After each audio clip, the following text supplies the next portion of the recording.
다음 강의를 소개드리겠습니다.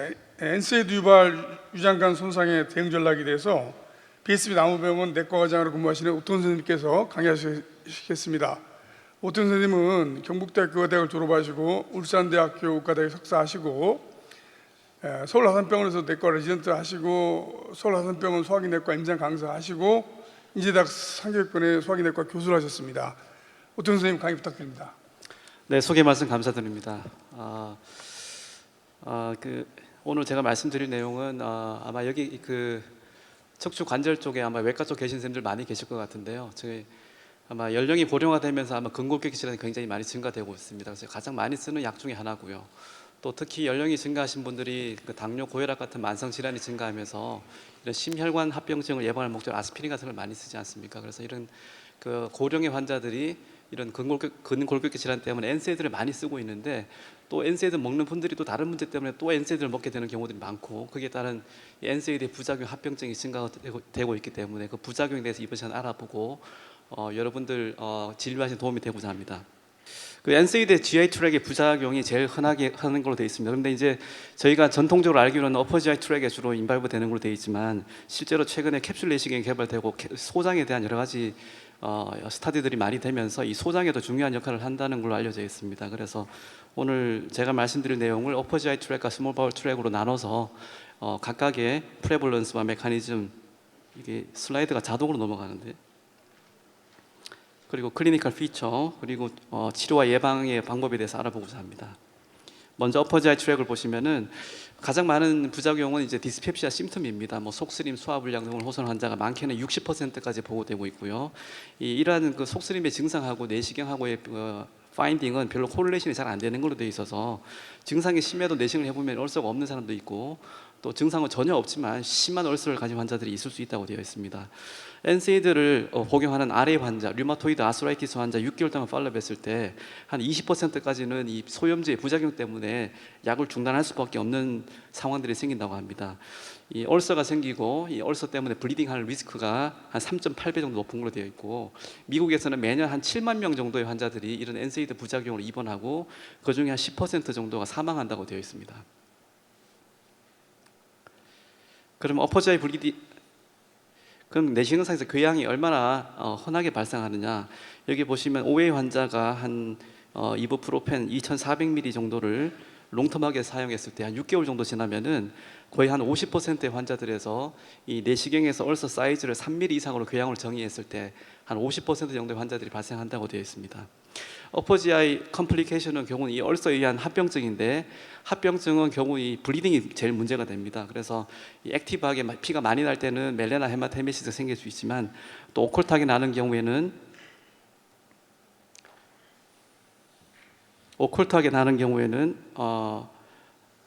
블리딩 에비던스는 없이 헤모글로빈이 떨어진다든지 경우는 아이언 디피션시 애네미아 형태로 나타날 수가 있겠습니다.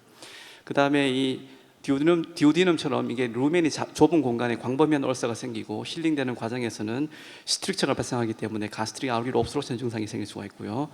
또 멀쩡하게 잘 지내던 분이 NSAID 먹던 분이 갑자기 시비한 에피카스 페인으로 ER에 가서 응급 수술하는 그런 경우도 생길 수 있겠습니다.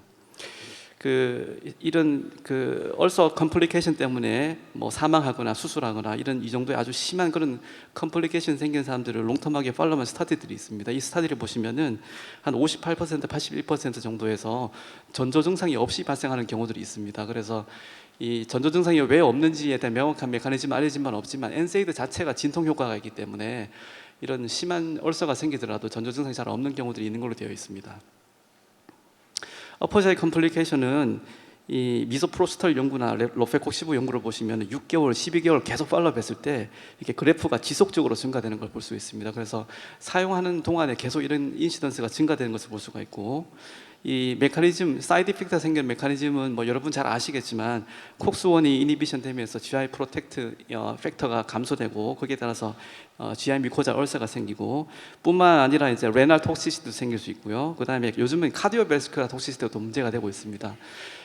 셀렉티브 콕스2 이니비터 같은 경우에는 상대적으로 GI 프로텍티브 이펙트는 크지만 이 카디오베스큘라 이펙트는 카디오베스큘라 톡시시티는 난 셀렉티브 NSAID에 더 증가하는 걸로 알려져 있습니다.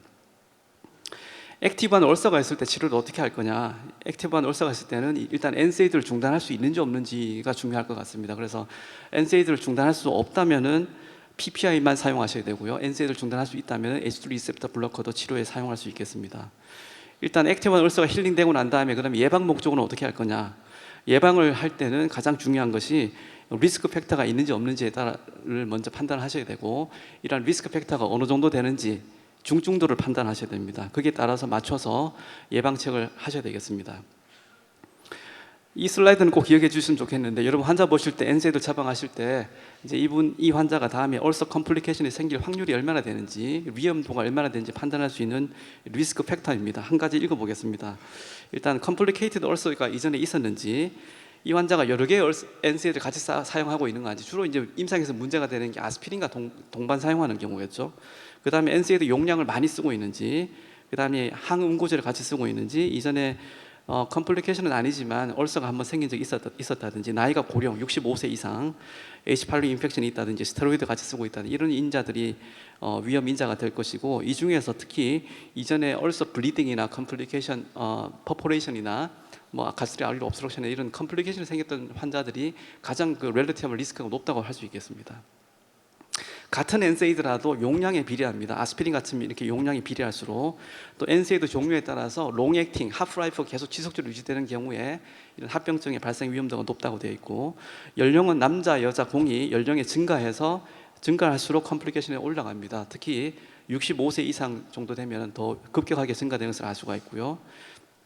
셀렉티브 콕스2 이니비터를 하더라도 여기 보시면 난 셀렉티브 NSAID에 비해서 이 애뉴얼 인시던스 이벤트가 한 절반 이하로 감소되는 것은 잘 알려져 있지만, 아스피린을 같이 사용하게 되면은 이 셀렉티브 콕스2 이니비터나 난 셀렉티브 NSAID 차이가 별로 없는 걸로 알려져 있습니다. 위험 인자가 많으면 많을수록 또 커뮤니티브 이펙트, 누적 효과가 있기 때문에 위험도가 증가되는 걸로 되어 있고요. 그래서 이 2009년도에 미국의 ACG 가이드라인에서는 이런 위험 인자의 개수에 따라서 중증도를 나누었습니다. 제일 하이 리스크인 경우에는 이전에 컴플리케이티드 얼서가 있었던 사람, 그 다음에 이렇게 리스크 팩터가 3가지 이상 같이 있는 경우, 그 다음에 1가지나 2가지 정도가 있는 게 마두리티 리스크고, 하나도 없는 게 로 리스크입니다.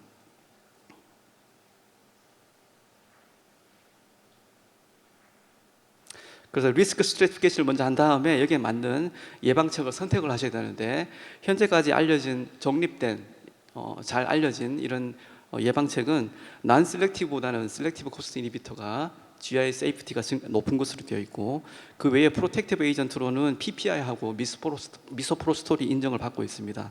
여기 보시면 H2 리셉터 블로커가 없는데, H2 리셉터 블로커는 상용량에서는 예방 효과가 별로 없는 걸로 알려져 있고, 쓰려면 고용량을 써야 되는데 아직은 에비던스가 좀 약한 것 같습니다.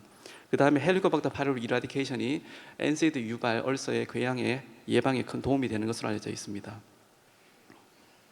이러한 예방책들을 렐러티브한 에피커시를 비교한 메타 애널리시스를 보시면은 난 셀렉티브 NSAID 플러스 PPI하고 콕스2 셀렉티브 이니비터 단독요법하고 비슷한 정도의 예방 효과가 있고, 가장 좋은 예방 효과의 방법은 셀렉티브 콕스2 이니비터와 PPI를 같이 병합하는 방법이겠습니다.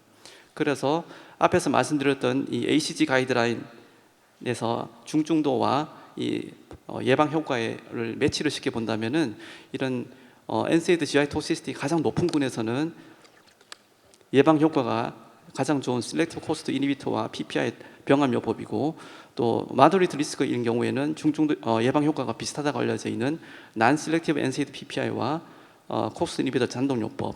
로 리스크인 경우에는 이런 예방책은 따로 필요 없지만, 가능한 한 적은 용량으로 가능한 짧은 기간 잠깐 사용하고 끊는 게 좋겠습니다. 그렇지만 또 한 가지 문제가 되는 것들이, 이런 최근에 카디오베스큘러 컴플리케이션이 동반된 환자들한테서 이런 OA나 RA 환자들이 있을 때 그럼 약을 어떻게 쓸 것이냐. 아까도 말씀드렸지만 셀렉티브 코스트 이니비터가 GI 세이프티 높지만, 이런 환자들은 카디오베스큘러 컴플리케이션이 생길 가능성이 상대적으로 높습니다. 그래서 셀렉티브 코스트 이니비터보다는 난 셀렉티브 중에서 특히 나프록센을 쓸 것을 권장을 하고 있습니다. 그래서 리스크 팩터가 있는 환자들한테는 나플록센 플러스 PPI를 우선적으로 레커멘드 하고 있고요. 이 하이 리스크 GI 블리딩인 경우에는 나프록센 PPI를 쓰게 되면은 또 카디오베스쿨 디지즈 때문에 같이 쓰는 아스피린까지 같이 쓰게 되기 때문에 블리딩 리스크가 굉장히 증가하게 됩니다. 그래서 이런 환자들은 미국 가이드라인에서는 가능하면 NSAID를 쓰지 말 것을 권장하고 있습니다. 그런데 환자의 기저질환으로 도저히 NSAID를 끊을 수가 없는 환자들인 경우에는 이 나프록센 PPI를 쓸 것인지 아니면 셀렉티브 코스트 이니비터 플러스 PPI를 쓸 것인지 이 부분이 아직은 좀 컨트롤버시는 있는 것 같습니다. 2017년도 최근에 나온 논문인데 얼서 블리딩이 있었던 과거력이 있는 환자들한테서 카디오베스쿨라 디지즈 때문에 아스피린을 같이 쓰는 환자들한테서 이 두 가지 여기 보시면 셀렉콕시브 플러스 에소메프라졸과 나프록센 플러스 에소메프라졸 두 가지를 비교한 논문이 있습니다. 여기 보시면 양군에 있어서 카디오베스쿨라 컴플리케이션 레이트는 별 차이가 없었고 반면에 GI 블리딩의 리스크는 셀렉콕시브 플러스 에소메프라졸 연구가 훨씬 더 낮은 것을 보여줍니다. 그래서 이 블리딩이 굉장히 걱정되는 환자들한테 있어서는 이런 셀렉콕시브 플러스 PPI를 쓰는 게 더 안전할 것 같다는 게 아직까지는 알려져 있지만 현재까지 정립되어 있지는 않은 것 같습니다. 펩티걸스의 패소제네시스는 이런 공격 인자와 방어 인자의 불균형인데 공격 인자 중에서는 NSAID가 있을 것이고 H-파이로리도 한 가지 역할을 하고 있습니다. 그래서 여기 보시면은 NSAID를 같이 쓰고 있는 환자들을 하더라도 H-파이로리 포지티브인 NSAID 유저에서는 오즈 레이쇼가 3.5배로 얼서의 발생률이 더 높고요. NSAID도 사용하면서 H-파이로리가 있는 환자들은 NSAID 사용하지 않고 H-파이로리 없는 환자들에 비해서 61.1배 정도의 높은 오즈 레이쇼를 보이고 있습니다. 그래서 각각이 독립적인 위험자입니다. 그래서 여기에 근거해서 우리나라 가이드라인, 미국 가이드라인, 유럽 가이드라인 모두 다 이 NSAID 인듀스드 얼서가 한번 생겼거나 현재 있거나 예전에 궤양이 있었던 사람들은 헬리코박터 이라디케이션을 무조건 레커멘드 하고 있습니다. 그러면 헬리코박터 NSAID 인듀스 얼서의 히스토리가 없는 사람은 그러면 NSAID를 쓸 때 어떻게 할 것이냐? 여기 보시면 전반적으로는 헬리코박터 바이러를 이라디케이션 하는 게 도움이 된다는 보고가 있습니다. 그렇지만 옛날부터 꾸준히 써왔던 환자들에 비해서는 최근에 새로 쓰는 환자들한테 이라디케이션 했을 때 더 도움이 되는 것으로 알려져 있습니다. 그래서 미국 가이드라인을 보시면은 이렇게 유저 한 번도 쓴 적이 없지만 이제 NSAID를 시작하는 환자들한테는 헬리코박터 바이러리를 테스팅하고 치료하는 것을 레커멘드 하고 있고요. 이전부터 계속 써왔지만 특별히 문제 없었던 사람이라면은 구태여 찾아서 꼭 이라디케이션 할 필요 없고 오히려 이런 환자들한테는 PPI를 같이 쓰는 게 도움이 되는 걸로 알려져 있습니다. 우리나라 가이드라인에서는 우리나라에서 헬리코박터 바이러리 현재 50% 정도 유병률이 알려져 있습니다. 그래서 이런 헬리코박터 유병률이 너무 높기 때문에 이런 많은 환자들한테서 NSAID 쓴다고 그럼 다 치료할 것이냐 거기에 대해서는 아직 컨트롤버셜이 있는 것 같습니다. 그래서 현재 2013년 우리나라 가이드라인에서는 위험 인자가 있는 사람들만 선택적으로 재경 치료할 것을 권장하고 있습니다. 케이스를 보시면은 제가 직접 내시경했던 환자인데요. 내시경을 건강 검진으로 했습니다. 아무 증상이 없는 환자였고 내시경을 해보니까 이런 큰 울서가 있었습니다. 그래서 환자가 외래로 왔길래 제가 환자한테 소화 불량이나 혹시 불편한 증상이 있었냐고 제가 물어보니까 본인은 아무것도 불편한 게 없다고 얘기를 합니다. 그래서 다시 히스토리 자세를 해보니까 환자가 최근 2달 동안 레프트 숄더 조인트에 아스라이티스가 있어서 록소프로펜을 2달 동안 복용하고 있었습니다. 그리고 바이옵시를 했는데 헬리코박터 바이러리 양성이었고요. 환자는 기저질환으로 당뇨, 고혈압, 아스피린을 먹고 있었습니다. 그래서 이처럼 이 환자의 경우에 지금 치료를 어떻게 할 것이냐, NSAID를 끊을 수가 없는 상태였기 때문에 PPI를 2달 동안 사용을 해야 될 거고요. PPI 2달 사용하고 난 다음에 얼서가 완전히 힐링되고 난 다음에는 이제 예방 목적을 해야 되는데 아까 말씀드린 대로 리스크 팩터는 두 가지. 첫 번째는 궤양을 한번 알았고요. 두 번째는 이 환자는 아스피린을 쓰고 있습니다. 그래서 두 가지 해당이 되는 마조리티 리스크 팩터가 있기 때문에 non-selective NSAID 플러스 PPI를 쓰거나 아니면 코스트 이니비터 언론으로 할 수 있고 헬리코박터 이라디케이션을 당연히 해야 되겠습니다. 정리를 하면 NSAID related upper GI 인저리는 굉장히 흔하게 발생할 수 있고 PPI 치료가 예방과 치료 목적에서 굉장히 중요한 역할을 하고 있고 예방 목적에 있어서는 이런 위험도를 중증도를 평가를 해서 거기에 맞는 프로토콜을 정하시는 게 좋을 것 같습니다. 약물의 효과는 non-selective NSAID 플러스 PPI하고 콕스도 selective NSAID 단독요법하고 비슷한 걸로 되어 있고 콕스도 실렉티브 NSAID 플러스 PPI가 가장 효과가 좋기 때문에 하이 리스크인 경우에는 선택적으로 사용할 수 있겠습니다. 헬리코박터 이라디케이션은 NSAID를 쓰는 환자들한테서 다 도움이 되는 것으로 알려져 있지만 특히 NSAID를 처음 새로 시작하는 환자들한테서 더 효과적인 것으로 알려져 있습니다. 다음은 스몰 바울 인저리에 대해서 알아보도록 하겠습니다. 지금 여기 보시면 이 사진이 있는데요. 여기 페테키아가 있고 작은 이로전, 얼서, 그다음에 얼서가 오래되면 스트릭처 같은 것도 올 수 있고 브리딩, 뭐 클랏 이런 게 붙어 있을 수 있습니다. 이 환자는 젊고 건강한 사람이 엔세이드를 단 2주만 사용하고 난 다음에 캡슐 내시경을 팔로우했을 때 이런 소견들이 환자의 한 80%까지 보인다고 되어 있습니다. 그래서 캡슐 내시경 사용되기 전에는 환자가 증상이 없었을 때는 잘 몰랐지만 이런 정상인을 대상으로 2주만 사용했을 때도 캡슐 내시경 해보면 이런 많은 병변들이 한 80% 굉장히 다양하게 많이 보고되고 있습니다. 그렇지만 실제로 궤양이 생길 확률은 한 8% 정도로 되어 있고요. 전체 GI 컴플리케이션 중에서 로우 GI 컴플리케이션이 한 40% 정도 되는 것으로 알려져 있습니다. 증상은 대부분 난스페시픽한데 아이언 디피션시 어네미아 생길 수 있고요. 프로테인 루징 엔테로페시로 하이포 알부미네미아가 생길 수 있는 걸로 되어 있고, 설명되지 않는 업도미널 페인이 계속 반복되는 경우, 그 다음에 블리딩 퍼포레이션, 다이버티클라이티스, 다이버티클라 블리딩 이런 것도 생길 수 있는 걸로 되어 있습니다. 스몰 바울 엔테로스코프 사진입니다. 환자는 이디오패시가 계속 배가 아팠다고 되어 있고, 이렇게 내싱을 해보면은 심 멤브레인 스트럭처의 핀홀 같은 이런 그걸 우리가 다이아프램 라이크 스트럭처라 그러는데 NSAID 인듀스드 스몰 바울 스트럭처의 특징적인 소견이라고 할 수 있겠습니다. 이 어퍼 지아이 트랙은 콕스1로 이니비션으로 인한 가스트로 프로텍티브 효과가 떨어짐으로 생길 수도 있다 되어 있는데, 이 소장에 생기는 얼서는 이렇게 다양한 패솔로지를 가지고 있습니다. 그래서 여러 가지 가설에서 사실은 가설이고요. 여러 가지 알려져 있지만 이 장이기 때문에 바이럴 애시드나 톡신이나 인테스널 박테리아 같은 게 중요한 역할을 할 수 있고, 엔세이드가 소장으로 이게 엔테로헤파틱 서큘레이션 됨으로써 계속 반복적인 데미지를 주는 걸로 되어 있습니다. 이 소장에 생긴 엔세이드 얼서의 치료는 아직 정립된 게 없습니다. 표준적인 치료도 없고요. 가장 중요한 것은 원인되는 엔세이드를 중단하는 것이 가장 표준적인 치료 방법이고, 그 외에 알려진 것들은 미소프로스톨이나 레바민피드, 그 다음에 아까 장내 세균 제가 말씀드렸는데 프로바이오틱스, 메트로니다졸, 메살라진, 콕스도 실렉티브 이니비터, 새로 나온 엔세이드 이런 것들이 이제 개발되고 있는 중이라고 합니다. 여기 보시면 로페콕시브 연구에서 나프록센과 비교했을 때에 1년 동안 팔로우를 해보니까 어포지아 이벤트는 아까 제가 말씀드린 대로 실렉티브 코스트 이니비터는 이 방어 효과가 렐리티브 리스크 0.5밖에 안 되죠. 한 절반 정도밖에 안 되는데, 로지아 이벤트도 동일하게 0.46 정도니까 이 셀렉티브 코스트 이니비터가 어퍼지아 트랙뿐만 아니라 스몰 바울에도 예방 효과가 있는 것으로 알려져 있습니다.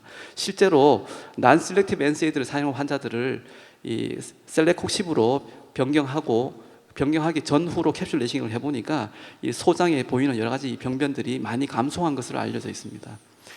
PPI는 엔세이드 인두 스몰 바울 인지를 증가시키는 것으로 되어 있습니다. 같은 콕스트 이니비터를 사용하더라도 플라세보군과 PPI군을 같이 비교를 해보면 이렇게 유의하게 PPI를 동반 사용했을 때 캡슐 내시경상에서 데미지가 더 증가되는 것으로 되어 있고요.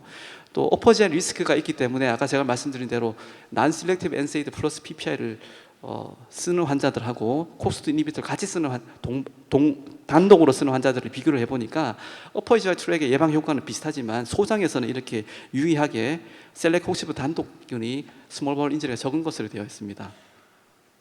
지금 이 연구도 역시 어퍼지아의 브리딩을 히스토리가 있어서 어퍼지아의 브리딩을 예방할 목적으로 셀렉콕시브 단독 또는 디클로페낙 플러스 오메포라졸을 쓰던 양군을 비교를 해보니까 실제로는 GI 트랙 전체의 이 블리딩이나 퍼포레이션이나 이런 컴플리케이션 레이트가 셀렉콕시브가 유일하게 낮았습니다. 그래서 어퍼 GI 트랙은 비슷한 효과를 가지지만 실제 소장에서의 이런 유일한 방어 효과 때문에 이 해저드 레이시오가 4.3으로 기존 난 셀렉티브 엔세이드 플러스 PPI가 더 위험한 것으로 되어 있습니다. 그래서 엔세이드의 이 치료 방법은 일단 그 원인되는 엔세이드를 중단하는 것이 가장 중요할 것이고, 중단할 수 없다면은 어퍼지아의 리스크를 감안해서 약물 치료 방침을 결정하되 난 셀렉티브보다는 콕스도 셀렉티브 엔세이드가 소장에 있어서는 더 예방적 효과가 크다고 알려져 있고, 어퍼지아의 리스크 팩터가 크지 않다면 PPI는 가능한 사용하지 않는 것이 좋을 것 같고요. 그 외에 뮤코 프로텍티브 에이전트를 같이 써볼 수가 있겠습니다. 마지막 슬라이드 정리를 해보겠습니다. 엔세이드 인듀스드 엔테로페시도 또한 어퍼지아 트랙만큼 흔하지만 대부분은 증상이 없습니다.